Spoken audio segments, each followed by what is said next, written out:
What happens in the sky affects life down here on Earth. The Celestial Compass shows you how and guides your way with astrology you can use from professional astrologer Kathy Biehl. Every episode features her light-hearted, practical forecasts and navigational tips, blended with humor, optimism, and a love of patterns, symbolism, and pop culture references. Kathy translates technicalities into concepts that apply to real life. You'll learn how the current moment ties to where we've been, from the recent past to cycles that last happened years ago, and get a look at where we're heading. And much more, from special topics to special guests. The Celestial Compass, enlightening, entertaining, and empowering. Here's your host, Kathy Biehl. Greetings, Earthlings. Welcome to Celestial Compass. I'm Kathy Biehl of EmpowermentUnlimited.net, and we're going to start, as always, with a brief overview of what is going on this month. Remember, you can read the full forecast at OMTimes.com and my site, EmpowermentUnlimited.net. We're entering our first full month with Saturn in Pisces, which it hasn't been in since the mid-90s, and Pluto in Aquarius, which none of us alive have experienced, at least in this lifetime. And we're getting a foretaste, a look. We're at the doorway of what things are going to be like into the 2040s. This is a month of a lot of excitement and activity. We're entering eclipse season as well. The first eclipse on the Aries-Libra axis, which is all about who you are as opposed to who you are with other people, the relationship axis.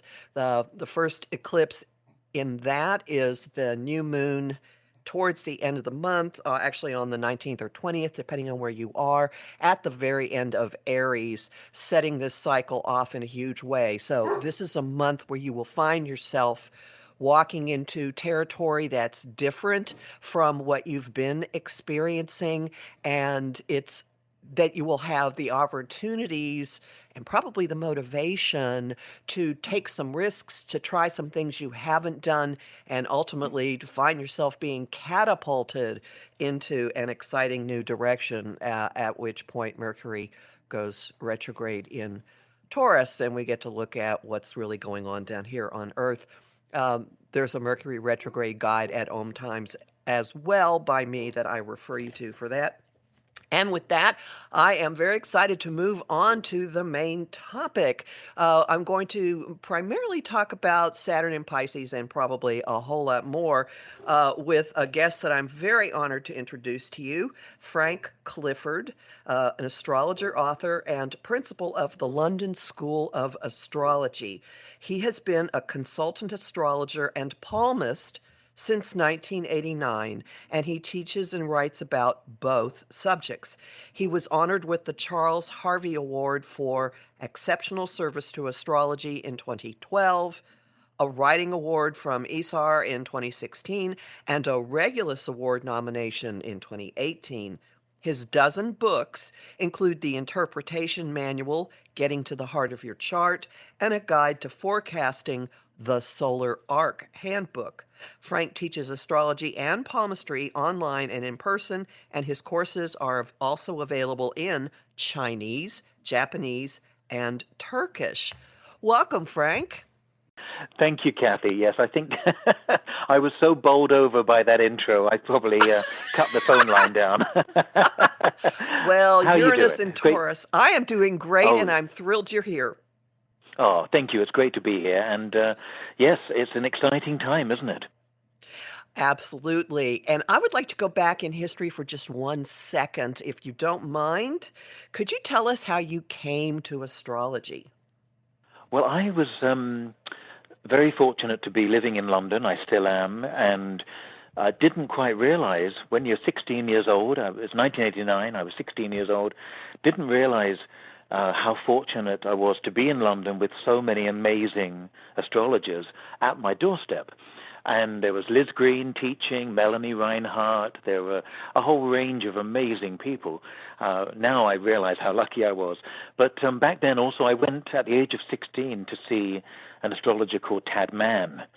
And he does a very different type of astrology from the regular natal chart readings that we're used to. And he sat me down, looked at my chart, and it was a full moon in August 1989, and I went home and I thought, I'm going to teach myself this subject. It's fascinating. And I never stopped learning. I adore the subject. It's one of those things where whatever you do, wherever you come from, whatever experience you have, you can apply that with astrology to have your particular worldview or particular approach to life. So it's incredibly versatile, and I was very lucky to have been introduced at such a young age. That I certainly can resonate with that, and this comes through in your writing, that it's like a living, breathing approach to existence for you. It has been. I mean, I love writing. Writing is hard work. I've done a lot of writing over the years for different magazines and different books, but I also did a lot of sun sign columns for many years and was very dismissive when I was invited to write one, and then realized and ended up having a tremendous amount of respect for the people that do it, because it's such hard work and it's such a discipline to write as well. So it's been a interesting learning curve, and it's, as I say, it's a subject that if you're passionate about, you can take it anywhere that interests you, and it will follow, and it will also lead the way. That's a beautiful way of putting it. Can we turn now to the second big, the lesser of the big shifts, although maybe not, that's going on right now? I would really like to talk a lot about Saturn having moved into Pisces. In many ways, is this a paradox, this particular planet and this sign? I Do you think think? so, yes. They're very different energies, aren't they? But I think this is the thing about astrology. We can become very black or white, all or nothing about placements, and a bit like having some sort of debility in the chart, which I don't believe in anyway. I think every combination has a function. And Saturn is the planet of structure, of limitations, usually for good purpose, if we understand that. And it's a planet linked to control. But in Pisces, we're dealing with an energy that's formless. It's all-embracing. It's free-flowing in that way, highly emotional.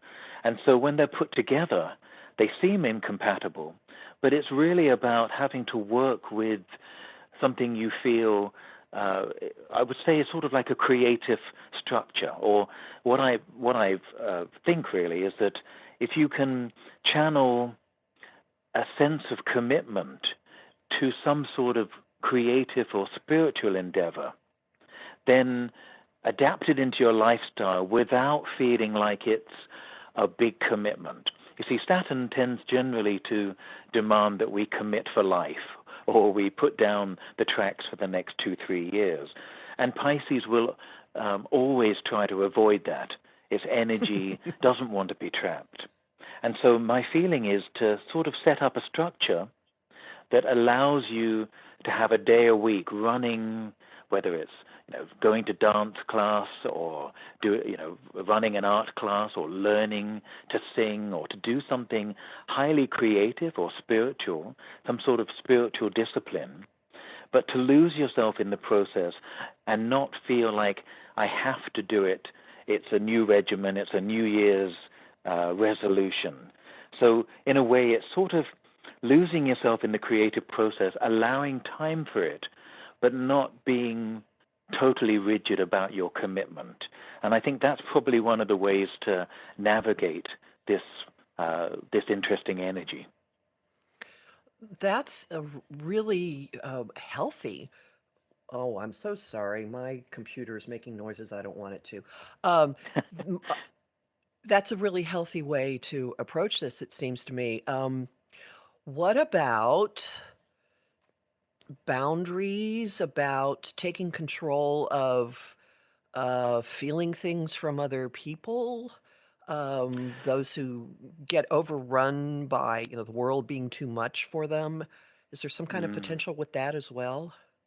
Yes, I think so. I mean, uh, they're both connected to causes. Saturn and Pisces. Pisces feels the grief, the longing, the collective longing, the pain that we all suffer. It's attuned to that. And Saturn is also being aware of hardship, of other people's difficulties. I think one of the great things we can show during this time is compassion and understanding to others, even if they drive us crazy, even if we don't agree with their politics or whatever it may be. It's super important to understand that everybody's going through some sort of battle, some sort of suffering.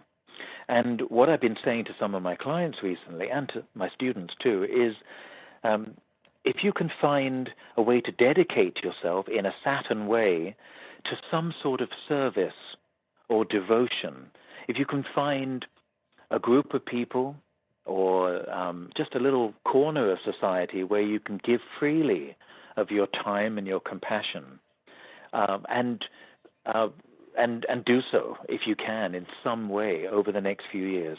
Make that become part of your existence, to make somebody else's life or a group's life better in some way.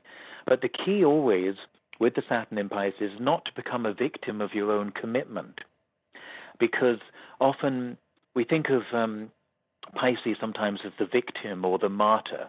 They give so much and all of a sudden they've lost themselves in the process. They become the victim of some structure or commitment that they've wanted to help out originally, or sort out a guru who ends up making them feel used and abused.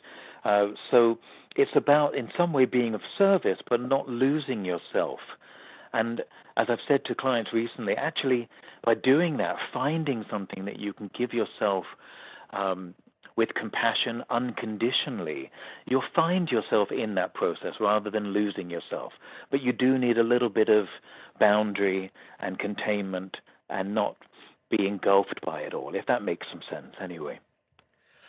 Well, right, because the one extreme experience of this could be feeling completely overwhelmed by the needs of everybody around you or the That's world, right. like not being able to listen to the news without falling apart kind of thing. Well, it's probably a good idea, actually, to distance yourself from the influx of chaos and drama around us and listen to our hearts, listen to the people in front of us, listen to the voices of the people that we love, rather than be overwhelmed by the anxiety that's in the air, or the panic, or the sense of difficulty or crisis of what might happen. And I think there's something about that nature of Pisces that says, que sera, sera, whatever will be, that sense of let's just go with it. We're not just, what do they say, a drop in the ocean, but also an ocean in a drop.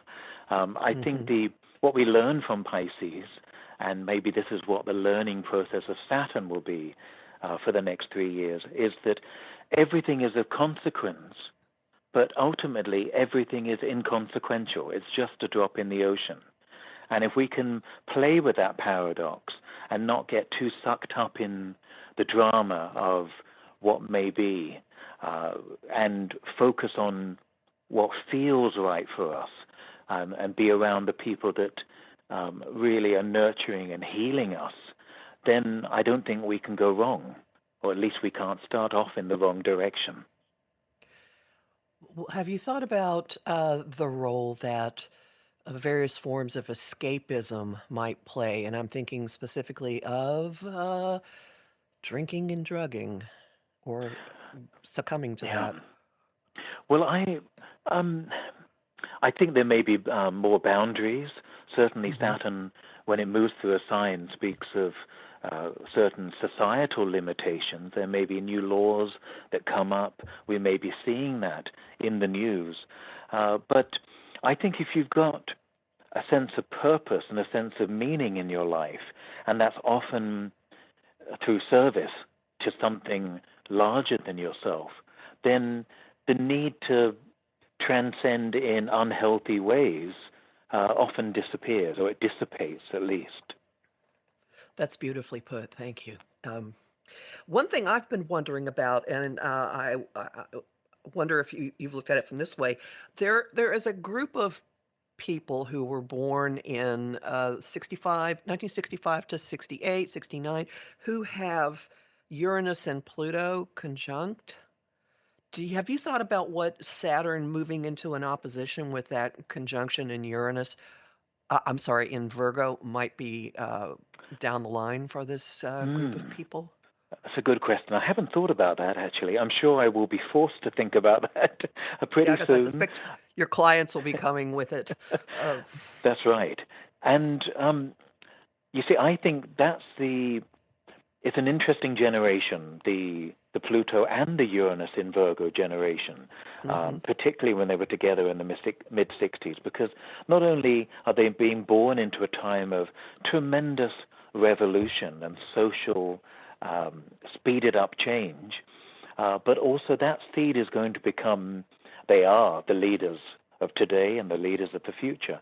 And so it's always interesting to see how that develops. I think Saturn in some way will remind them, and oppositions in the chart often speak about how we're being given a very different view from where we normally go, or from the other side of the zodiac, we're seeing something different.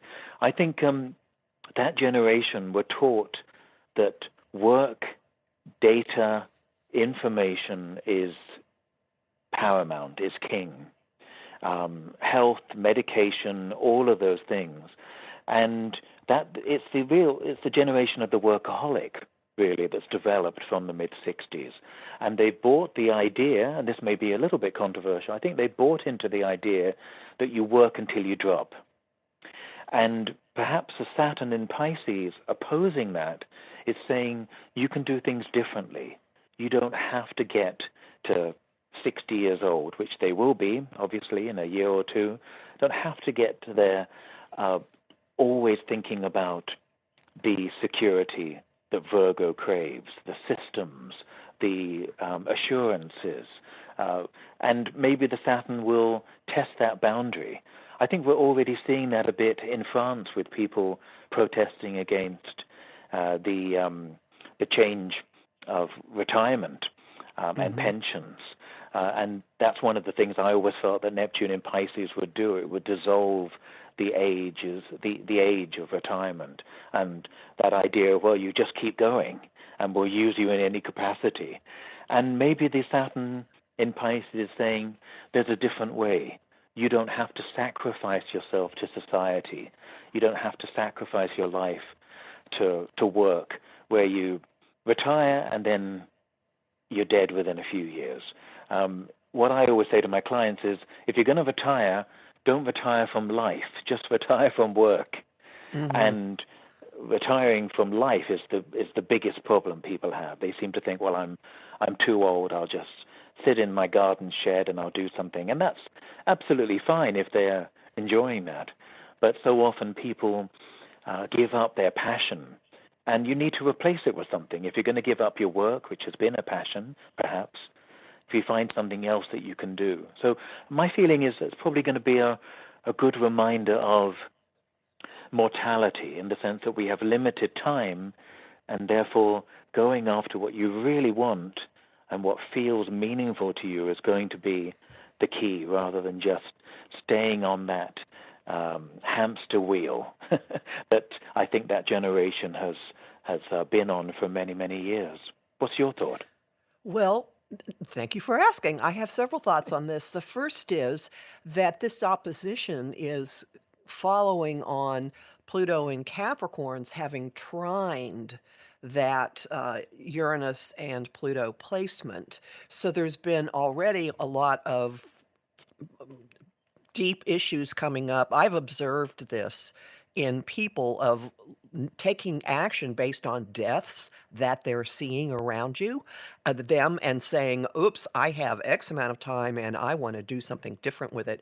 I have seen this in inspire dazzling creative productivity in some people as a consequence. And it seems to me, I've always looked at that Uranus-Pluto conjunction as a signature for being change agents. So with Saturn moving into the opposition, it seems to me there is a checkpoint of, okay, what have you done with it? Have you stepped into, what have you taken command of? Have you been acting responsibly? Is there something you've actually done with yourself? I think there will be the next level of productivity coming out of these people, but it might have much more of a world and service-oriented impact with the Virgo part coming through, rather than I'm going to sit here and, reorganize my office kind of vibe. Well, I know, I can hear that. Probably it's a bit of both, I imagine. But that's really interesting. I had an email recently from somebody who'd read. I wrote a chapter in one of my books called Pluto and it was Pluto and the History of America, something like that. Looking at Pluto's cycle, looking at how this was written back in 2014 in a book called Horoscope Snapshots, and this gentleman emailed me and said, "Do you have a copy of that?" And so I sent him the chapter instead of the book. I should have said to him, buy the book, but anyway, I sent him the chapter, and he wrote back and was fascinated because it was talking about 2020 and all the different things that have gone on since, to some extent. And he said, "So is there going to be a great hero that comes and rescues us? Are we going to be nuked?" His line of questions afterwards had me wondering what he'd read. I was really taken aback. And I thought often what we want is for some politician or some structure to come along and rescue us. And then we get terribly disappointed with them, tear them apart when they can't do it. And I think that axis of Virgo and Pisces, that polarity of those two signs, is that I want to find somebody who can rescue us, to be of service, to look after us, when really the reality is we all need to be part of that ourselves. We all need to be individually responsible for our little square corner of the universe, in a way, and expecting somebody to come in and to find the way, it's a bit like expecting the world to end on a particular date or aliens to land last Thursday. This is a gradual thing of responsibility rather than one person coming in and changing. So maybe that the Saturn in Pisces has something about growing up or facing that reality that we have to be, as you say, the change agents, the agents of our own transformation, as they say, to be the change that we want to see in the world. That sounds like a natural and organic outgrowth of some of the Saturn in Aquarius. It's actually Capricorn and then Aquarius message of, well, Saturn and Capricorn particularly, of rewriting your priorities and stripping life down to what is most essential and putting your own well-being at the forefront. And this seems like an outgrowth of that, of your own well-being there affects everybody else's well-being. And at any rate, and I can see parallels in many of the recent outer planet transits, and also Pluto in Aquarius, taking small groups banding together and taking responsibility rather than looking for a huge entrenched outer force to handle everything. So, as always with astrology, if there's a message, it comes through in multiple ways, in multiple directions, seems to me. So, end of lecture. This might be a really appropriate time to take our first and only actually break. So hang on, everybody. We'll continue with this in a couple of minutes.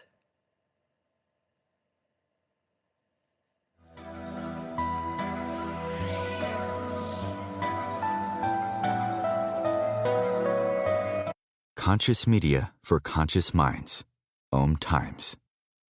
Host your show on IOM FM, the radio network of OMTimes Media, one of the more recognized brand names in the conscious community, and is backed by the extensive marketing reach of OMTimes. Hosting a show on IOM FM immediately connects you with our extensive dedicated community. Grab a cup of tea or a glass of wine and tune in for Inspired Conversations with publisher Linda Joy on Tuesdays at 2 p.m. Eastern. Linda creates sacred space for leading female luminaries, empowering authors, heart-centered female entrepreneurs, coaches, and healers. A soulful venue where guests openly share the fears and obstacles they've overcome, wisdom and lessons learned, and the personal journey that led them to the transformational work they do in the world. Inspired Conversations to empower you on your path to authentic, soulful living. Want help with your own celestial compass? Visit my site, empowermentunlimited.net, for Astro Insight forecasts for each week, month, and new and full moon. Want to explore the personal impact? Make a decision? Understand another person? It is possible. Click the Services tab to book a personal session with me. That address again, empowermentunlimited.net. Ascending Hearts is no ordinary dating site, but a spiritual dating site with a purpose, to link you with your soulmate. We engineer the serendipity so you can trust that you will attune with someone that has the same matching vibration as you. Ascending Hearts, the conscious dating site for the spiritually aware. Try Ascending Hearts for free, ascendinghearts.com. You came across someone struggling with hunger. How would you recognize them? Would you notice an 8-year-old girl who's not excited for summer break because she may not be having lunch again until September? Or a war veteran who's having a hard time landing a job and getting back on his feet?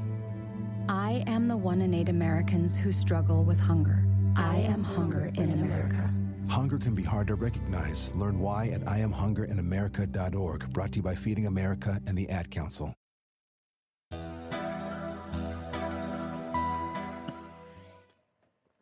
Welcome back to Celestial Compass. We are talking today with astrologer and author Frank Clifford, and we've been talking a lot about Saturn in Pisces. And I was wondering if you have any thoughts about what this might mean collectively. You've been discussing ways individuals might navigate this energy, but what do you think this means for society at large?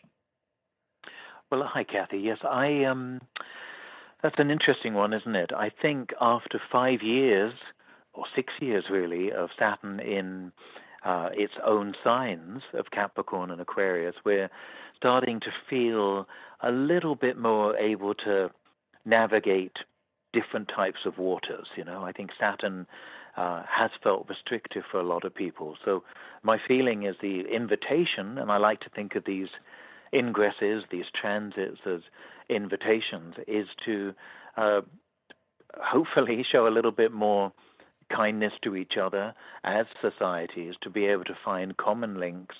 I don't want to sound cynical here or too Saturnian myself, but often people talk about these changes as being new spiritual insights, or there's going to be great awakenings.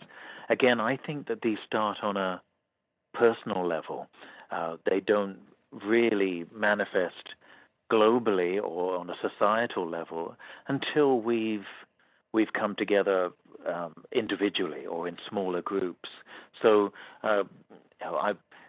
the promise of us being more enlightened when Neptune moved into Pisces all those years ago, well, there are opportunities and invitations, but as we can see, the world still faces a lot of issues.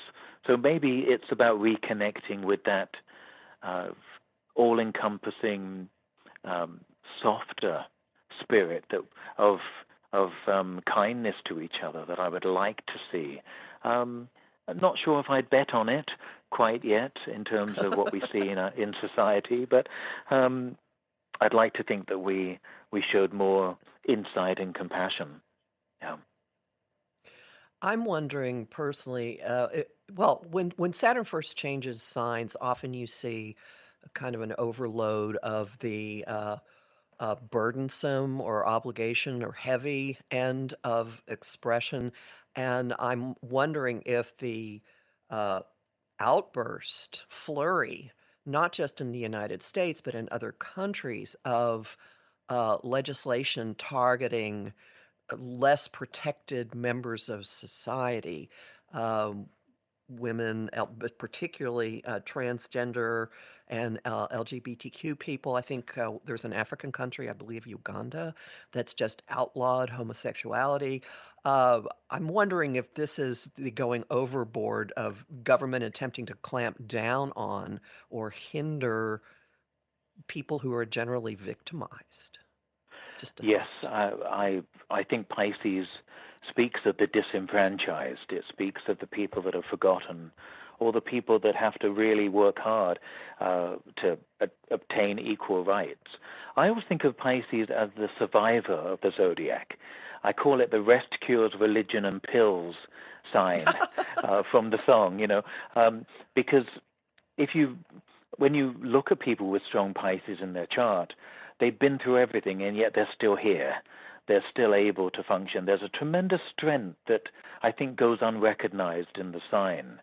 And my feeling is that the outlaws and the clampdowns and the nonsense that people agree to or allow to happen during these times, I think we're talking about that shift from Pluto and Capricorn to Aquarius as well. I often say it has to get so bad that we want to do something about it. If it's slowly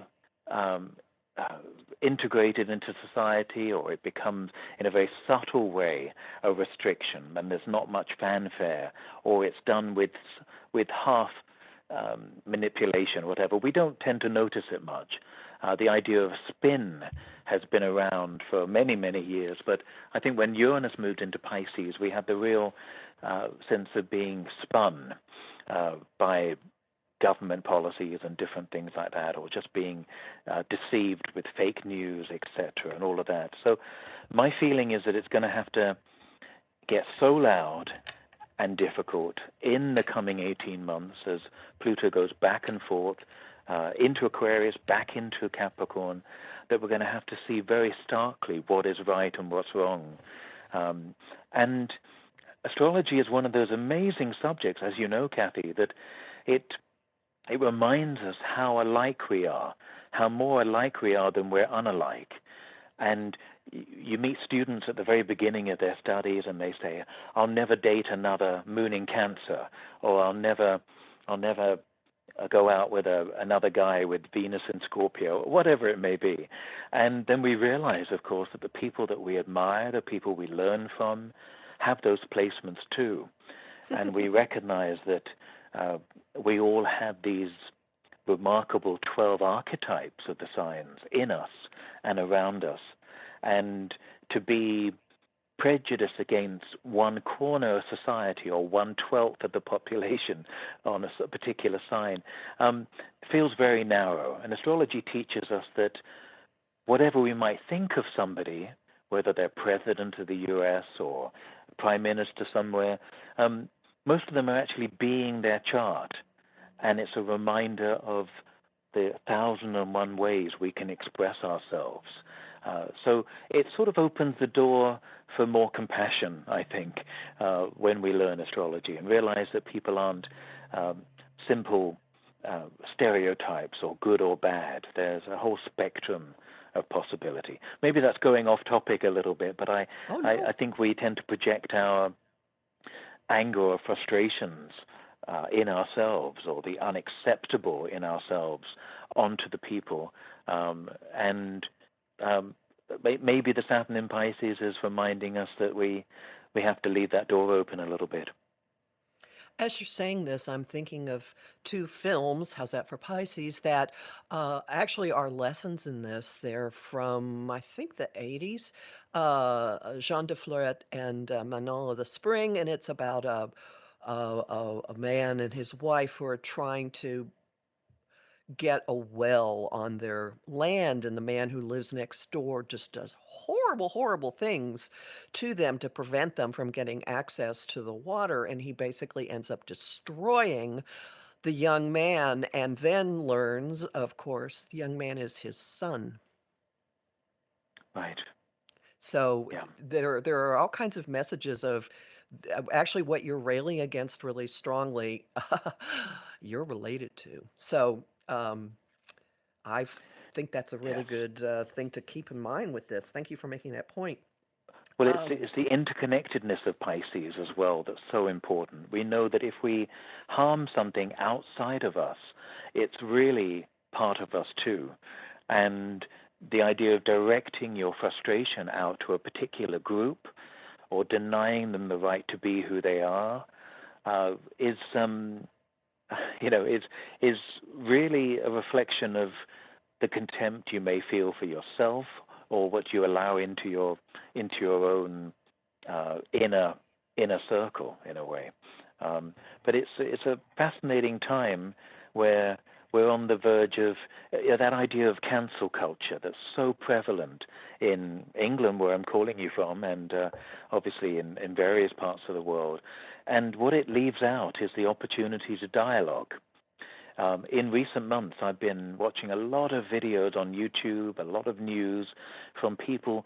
Sometimes they say outrageous things, but I'm fascinated because I want to keep in the dialogue. I want to keep in the conversation. And I think that's what we owe to each other, is to keep connected in some way, even if I don't agree with who you are or what you're trying to impose or whatever it may be, from whatever angle. Things have been so divided now, probably since maybe 6-7 years in a way. The polarity in America was extremely apparent to the outsider like myself, and we have the same in this country. That's probably very apparent to non-Brits. And I guess the key is to keep the door open for conversation, for dialogue. That's a very positive way of looking at all this. There's one other thing I wanted to ask you about, but before I do, anything else? Any other thoughts on Saturn in Pisces that you care to impart? Well, one of the things I've been saying to students is, with Saturn in Pisces, don't work for results, like the end result. Work for creating something in that moment. And if you do that, you'll end up with achieving results, but you're not aiming for something at the end of the day. Pisces reminds us, and so does the next sign, Aries, to live in the moment, to be aware of how you feel, how you're connected in that moment. And planning, I'm going to be aiming for this in 5 years, or I'm giving this up now in order to look forward to my retirement in 5 years, whatever. I don't think that works as much as it used to. And so not working for results, but creating and being in the moment, I think is the key to a level of joy and contentment. So that I think that's what Saturn in Pisces might be teaching us too. And that opens us to the creativity or the creative inspiration of the moment. When I was younger and actually working in a sort of normal job, I just railed against the notion of 5-year corporate planning because I didn't see any room in it for creativity and epiphany. Like, you could be cutting yourself off completely from what the most miraculous development could be if you have this structure that you do not have any wiggle room in. So maybe there's something of that. That's another way of saying, I think, what you've been advocating here. Yeah, I agree. Okay. Thank you. Yes. And since Saturn rules time, I'm very curious. You have a column in the Mountain Astrologer called Moments in Time, in which you explore astrologically what was going on at a particular moment. And it seems to me they all seem to have an an entertainment or arts field related, at least the ones that have caught my attention, vibe to them. Um, how did you is this just one thing that you do? You see something, you go, "Ah, I wanna know what was happening astrologically at that moment?" Um, I personal think so. inspiration? Yes, when you, for example, anything you might read in a book or a newspaper, and it says it happened at 5:53 p.m. We astrologers rush to the ephemeris, we rush to Astro Gold or Solarfire, whatever we use, and we create a chart and we try to find meaning in that moment. And it reminds us that every moment is full of possibility, and your moment may be very different from my moment depending on how we use it, but it's still the same moment. And so what I found myself doing, and some of them are entertainment, and I've looked at charts for every moment from Rosa Parks getting arrested for sitting on the bus to the first ever Oscars to the O.J. Simpson beginning of the trial. I've had all 101 different things so far. I think I'm probably exaggerating. I'm probably on my 30th or 40th of those. And just to me, it's astrology in action. I love the TMA. I've been working for the Mountain Astrologer now for about 14, 15 years. I've written over 100 articles for them on lots of different topics. Luckily, they always seem to be open to what I suggest and what I'm writing. I'm currently doing an edited a special edition that I'm guest editing on film, the astrology of film. That's going to come up in the fall, and I'm fascinated by interesting lives, interesting people, interesting situations. So one of the moments I did a couple of years ago was the moment that Ronald Reagan got sworn in as governor of California back in the 60s. I think it was 1967. And he got sworn in at a very precise moment that everybody thought, okay, he's using an astrologer for this. So I was intrigued to explain that and have a look at that in that column. So it's been great fun, but it's such a learning process, and it reminds us that sometimes when we do natal astrology, we look at our own birth charts and study our own transits. It can be like navel gazing, going very deep into a sort of Alice in Wonderland hole. When we look at mundane events happening in the world, it reminds us that the qualities are there for any activity. So yes, I'm inspired by anything that's got an astrological quality to it. I did the musical Hair recently, and their opening. I did. Somebody sent me the details of when the Spice Girls got together. I've just had a lot of fun with every type of thing, from politics to crime to entertainment over the years. This is an approach it's funny that to hear you say astrology in action, because that is often those are often the first three words in posts that I put in my Facebook group when there is an event that is playing out the astrological archetypes or the energies of the week. It's almost like an instructive, hey, look at this. Isn't this cool? Here's how we see it. And the danger is that, of course, people want to discuss the merits of the topic. I'm like, no, the astrology is what we're talking about here. It's really quite fun. And this is something I absolutely do. Someone will tell me something and I'll go, where's my ephemeris? I'm going to look this up.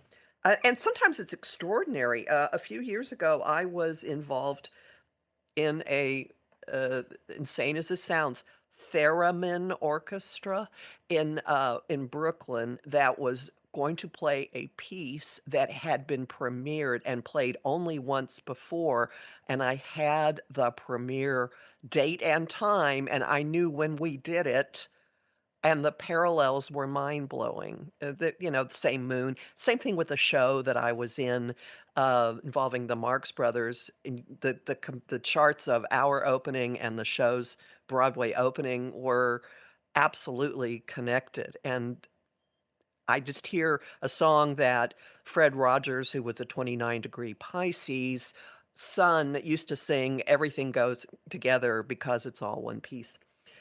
And it is. So, Wonderful, um, wonderful thought. Yes. uh, I found... oh, I'm oh, sorry. No, go ahead. sorry. No, You found. I found a chart that I did.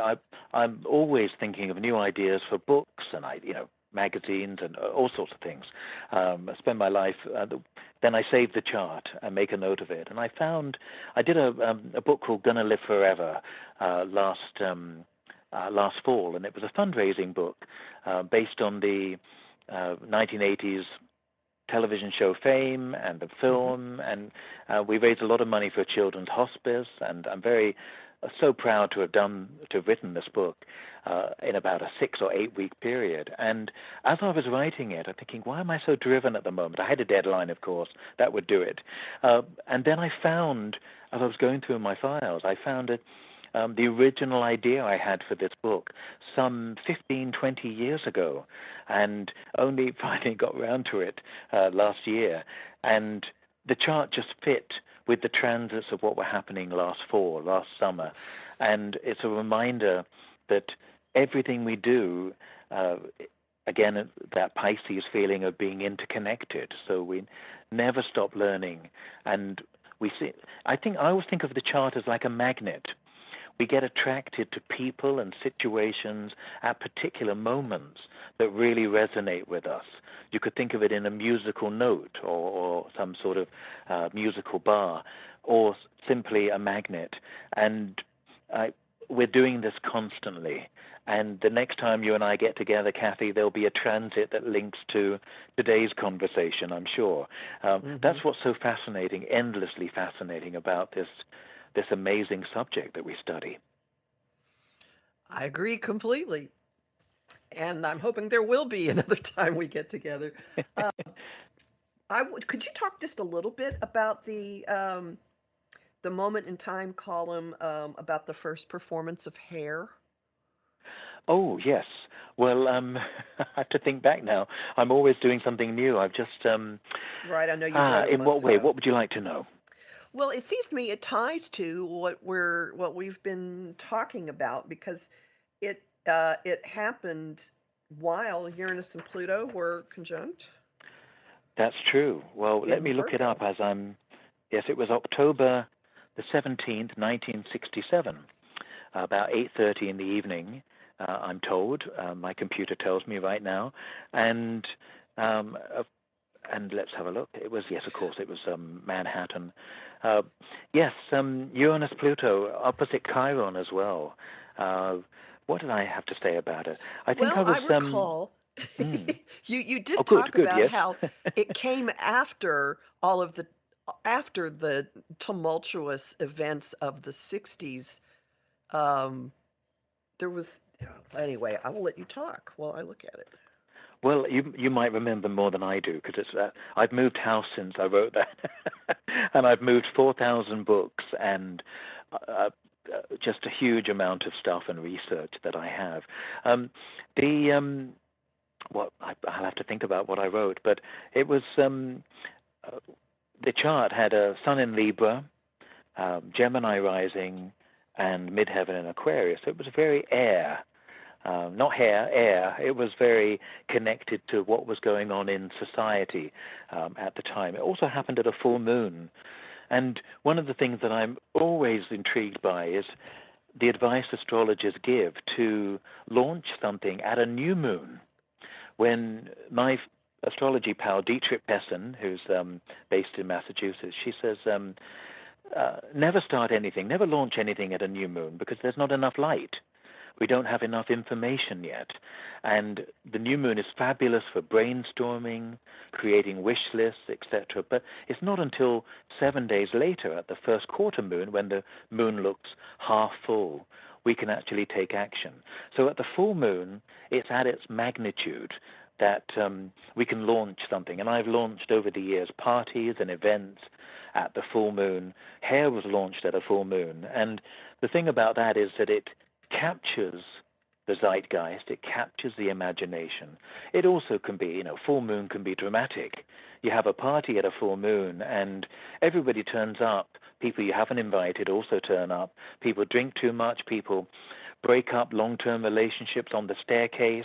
There's always drama happening at full moons. We have a law now in England where not a law, but the police send out more cops on the beat at a full moon because they know there's going to be more drinking, more violence, more anger, more tears.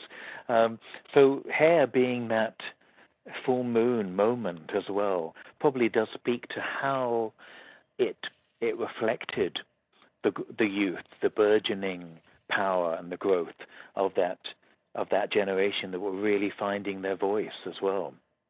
And you mentioned that so it has Mercury is the chart ruler because it has Gemini rising, and Mercury was conjunct Neptune.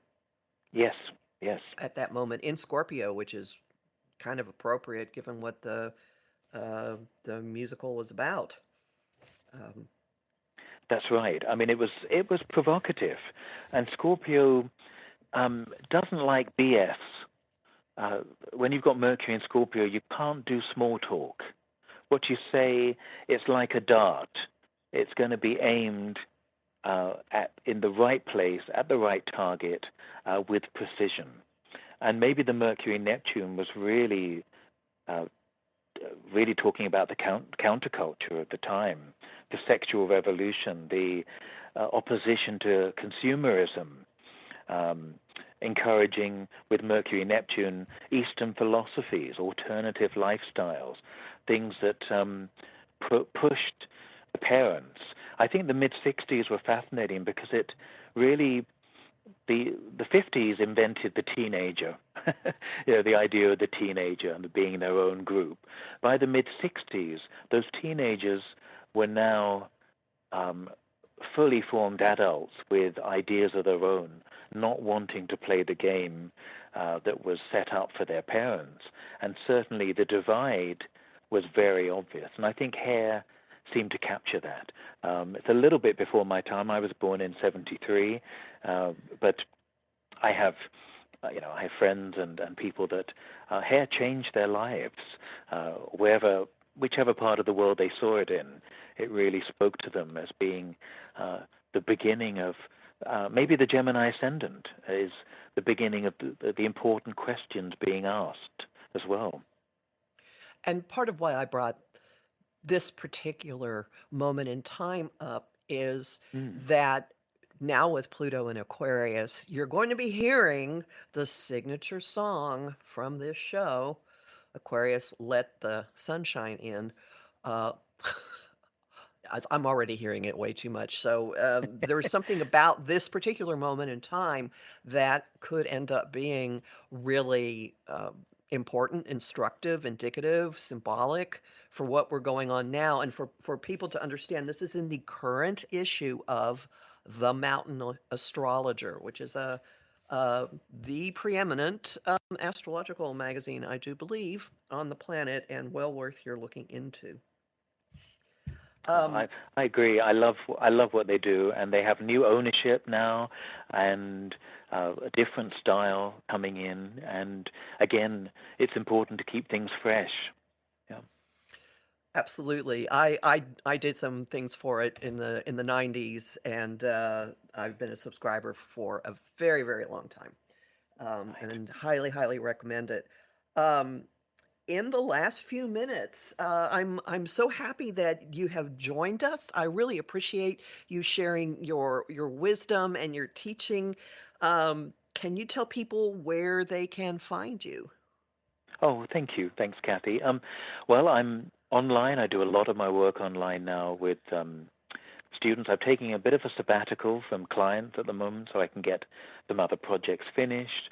I did actually break that and saw a client about an hour ago.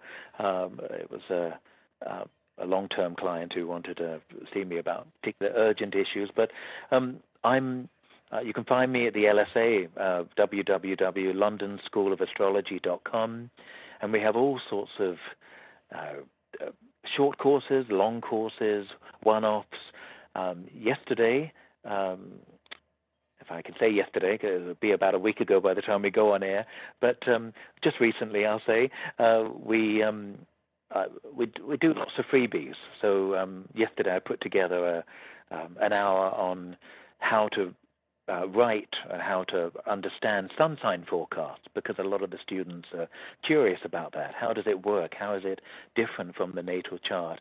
And then also I did a little bit on electional astrology, which was a freebie that you can go online, you can click on the free folder and watch in your own time with a lot of other articles and videos.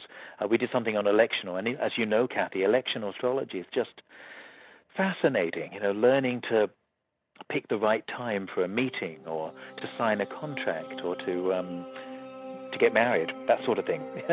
Fascinating. Well, I thank you so much for joining us, and I hope that we'll have another conversation. Everyone, be safe, be well, and use this energy to your advantage.